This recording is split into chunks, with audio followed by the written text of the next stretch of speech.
So we have normally a couple of orientations every student will have. One would be the department orientation and another would be the whole university orientation. So whichever is the earlier, it's like advised to have reach 3-4 days before that so that you settle in properly, you prepare your home and all. Then the orientation starts. So orientations take about a week or so. Like there are many fun activities and you stay busy in that. And it's a huge college campus, so exploring that only takes a lot of time. So and when it comes to the university-wide orientation, it is conducted by the global services. What they do is they inform us about the various formalities involved whenever we do on-campus job or whenever we search for off-campus jobs, and what are the rules and regulations there, what are the taxing things there. So it's a good event, and you will meet students from all over the a lot of countries there. So it's fun. And when it comes to department orientation, it is pretty technical. They'll explain what facilities they have and what they provide and how are their studies, what is the curriculum. So yeah.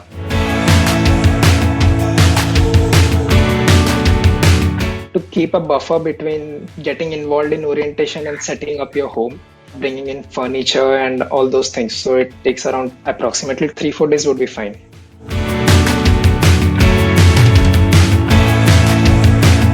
In Rutgers, what we have is the classes tend to be at approximately the size of 40 students. So when we think about the diversity of the class, we can say that 80 to 90% are from Asia, including Indians, Chinese, and from Korea as well.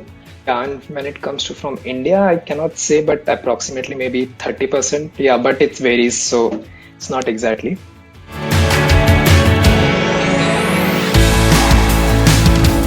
Around 30 to 40% experience, ranging from 6 months to let's say 4 years. But yeah, majority of the students, they don't have experience.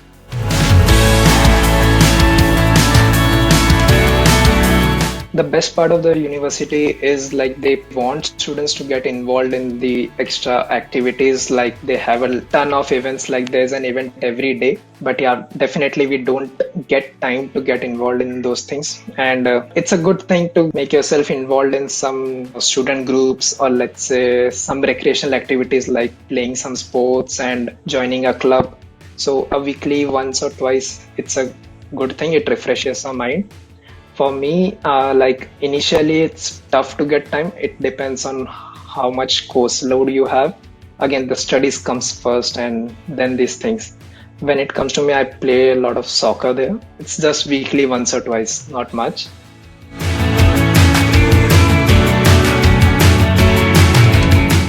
For me, the main goal of approaching computer science was to build intelligent systems. Whenever we compare human brain to computers, to make computers as intelligent as a human brain or somewhat close to that, that motivated me to go for computer science.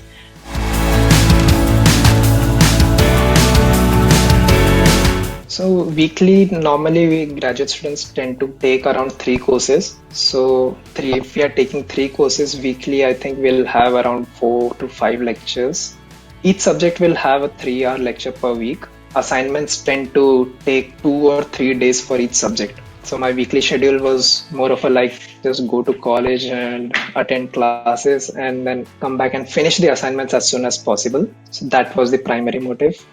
Except for the first semester, because what happens in first semester is when you go, you are not adjusted to that type of course load. You end up taking more time doing your assignments and matching up the pace of studies there. So first semester would be tough. It feels like we don't have time and all. But then by the second semester starts, we are used to it and then we find time for other things as well.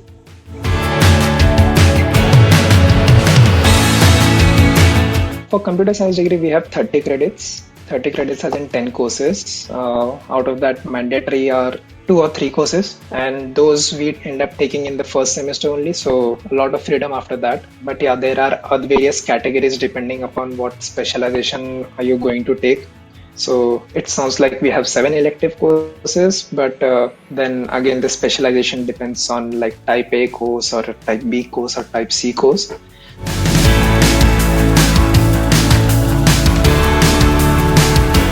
The most popular specialization is machine learning and data science. A lot of students tend to take that. and that is the buzzword around in the industry as well. And the second most after that, when it comes to, like, there's a system specialization as well. It involves a lot of computer networks, operating systems, and studies of that. So that is also a popular specialization there. But yeah, Rutgers is most famous for algorithms. And like we notice the differences as well, as we tend to take a more algorithm oriented or more theory oriented courses. We see that that level of those courses are huge, and yeah, it's pretty interesting to take algorithm courses.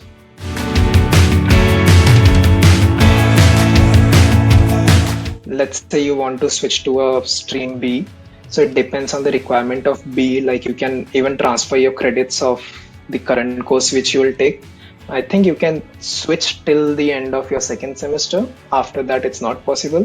And I don't think it's immediately possible to switch as soon as we go.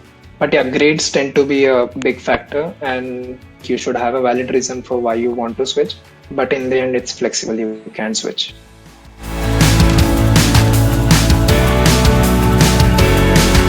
For maintaining a good GPA, it would be just like stick to whatever you are being taught and don't lag behind the current course which professor is teaching. So professor is in third lecture and we are yet to finish the assignments of lecture 1.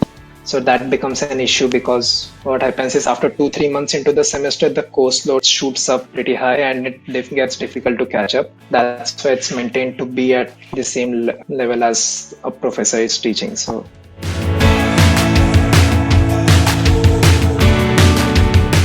there are two approaches professors tend to take. Like few of them, they give a lot of assignments, but they are not that tough. And few give very less assignments, but they are tough and they take up a lot of time. It's more of a kind of a mini project.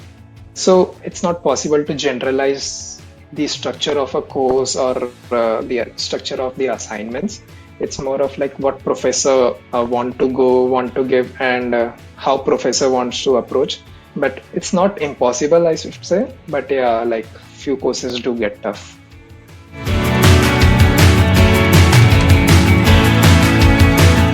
There are courses for the basic things as well.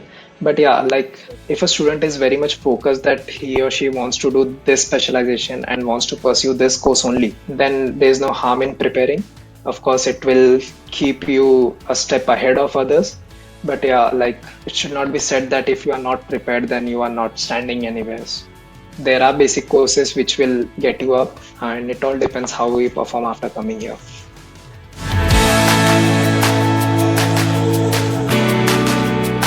It depends on the specialization. For example, if you are planning to have data science or machine learning, then you should know Python because it makes things very much easy. And then let's say if you are focusing towards a system specialization, then a programming language called C, that is the minimal requirement for systems courses. And for algorithms, I think a basic maths would do. Just brush up through that and I think you will be fine.